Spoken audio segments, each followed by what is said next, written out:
Olá! A gente já parou para pensar em como o universo, que supostamente caminha para o caos, consegue criar uma coisa tão organizada quanto a vida? Pois é, essa pergunta fascinante foi a grande obsessão do filósofo Edgar Morin.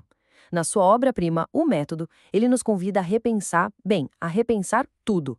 Vamos juntos, então, desvendar as ideias centrais do primeiro volume dessa jornada incrível. Essa é a grande questão, né? O paradoxo que está bem no coração da obra do Morin. A física os diz que tudo caminha para a desordem, para a entropia. Mas é só olhar em volta. Cá estamos nós, sistemas super complexos e organizados que parecem simplesmente desafiar essa lei. Como é que isso é possível? É justamente essa pergunta que abre a porta para o pensamento complexo. Para conseguir responder a essa pergunta, o Morin argumenta que a gente precisa de uma nova forma de pensar. A ciência tradicional, por mais poderosa que seja, tem um ponto cego. Sabe, ela nos ensinou a desmontar o relógio para ver as peças, mas meio que se esqueceu de nos ensinar a ver como o relógio funciona como um todo. E aqui, nas palavras do próprio Morin, está o cerne do problema.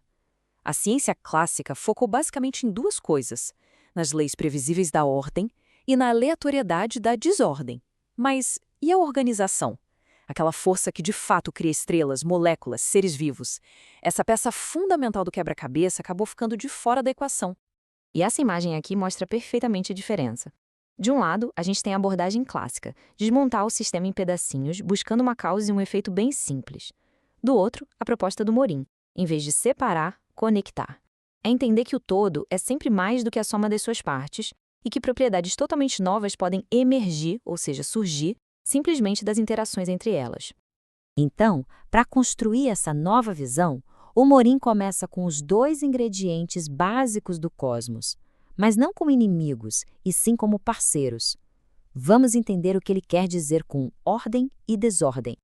Bom, a ordem é tudo aquilo que é estável, repetitivo, previsível. São as leis da física, sabe? As estruturas de um cristal, os ciclos das estações.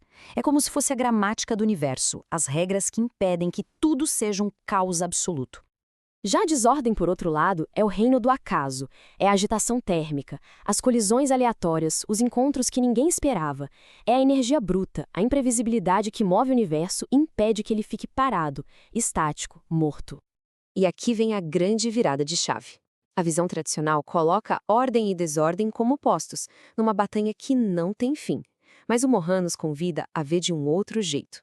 E se, em vez de uma guerra, a relação entre eles for mais parecida com uma dança, onde um precisa do outro para criar algo totalmente novo?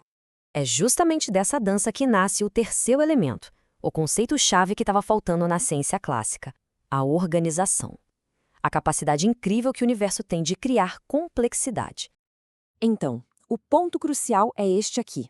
A organização não é a vitória da ordem sobre a desordem. Pelo contrário, ela é o produto da interação entre as duas.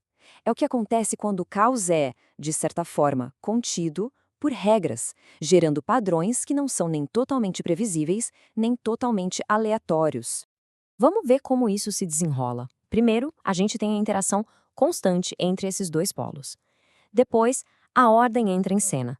Não para acabar com a desordem, mas para impor limites, para criar um campo de jogo.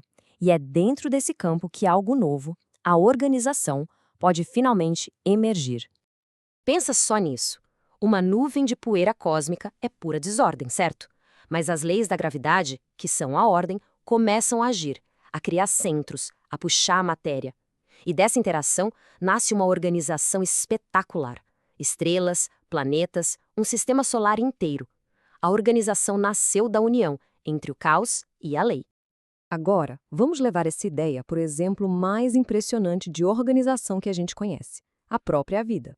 A vida não é apenas organizada, ela é auto-organizadora. O Morin faz uma distinção fantástica entre uma máquina artificial e o que ele chama de máquina viva. Um carro, por exemplo, é um sistema fechado que se desgasta com a desordem. Já um ser vivo é um sistema aberto, que precisa de um fluxo constante de desordem, comida, ar, informação, para se manter organizado e vivo.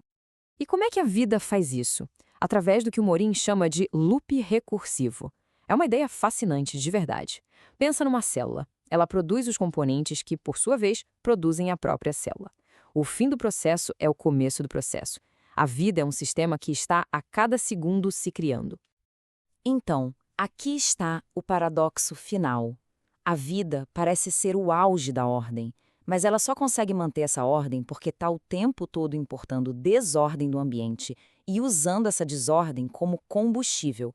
A vida não foge do caos, ela meio que surfa na onda do caos. Ok, então, o que a gente leva de tudo isso? O Mohan não nos dá respostas simples, mas ele nos dá um novo conjunto de ferramentas para pensar, uma nova maneira de olhar para o mundo. Olha só, aqui estão 3 dos seus princípios centrais. O dialógico nos lembra que opostos podem ser, na verdade, complementares. O recursivo nos ajuda a entender a auto-organização. E o hologramático nos mostra que em cada parte de um sistema complexo, como o DNA numa célula, a gente pode encontrar a informação do todo. No fim das contas, o convite do Mohan é por uma mudança de perspectiva. É parar de procurar a causa, a resposta simples, e começar a apreciar a complexidade, a interconexão, a dança de forças que compõem a nossa realidade. E para fechar, fica uma reflexão. Uma máquina é a soma das suas partes. Agora, uma sinfonia, há uma sinfonia em interação entre elas, onde cada instrumento cria um todo que é muito, mas muito maior. O que muda quando passamos a ver o mundo, a ciência, a nossa sociedade, as nossas relações e a nós mesmos, não como uma máquina, mas sim como uma sinfonia?